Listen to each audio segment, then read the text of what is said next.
Hey, it's Josh with Northwest Roof Maintenance. These are the 7 tools that I use for re-roofs and repairs. First up is a Puling Gun. Use this to seal any areas that require sealant around visible nails, such as by any vents that would be installed. Also, when doing repairs, this is used to add sealant to any areas from an old to new.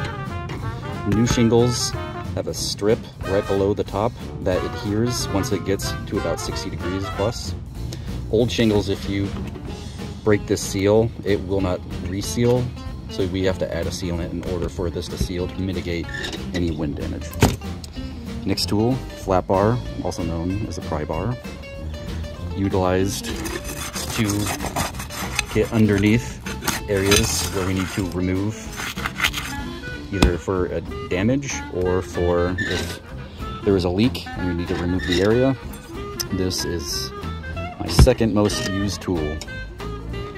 First most used tool is the hammer. Highly effective at hammering things.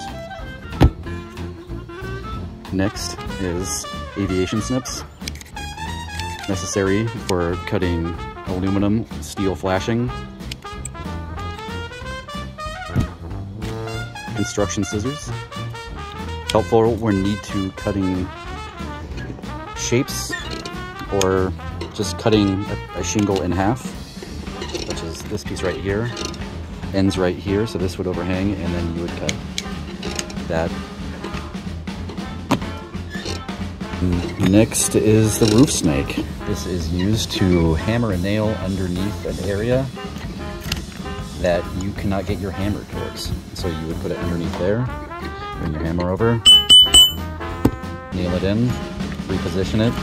Currently it sits right here, but you need to pull this out and then you put the nail on the bottom and then finish it the rest of the way. And finally is utility blade with a hook blade. This is very useful when needing to cut shapes, specifically box vents and pipe flashings. And these have been the 7 most useful tools for repairs and re-roofs.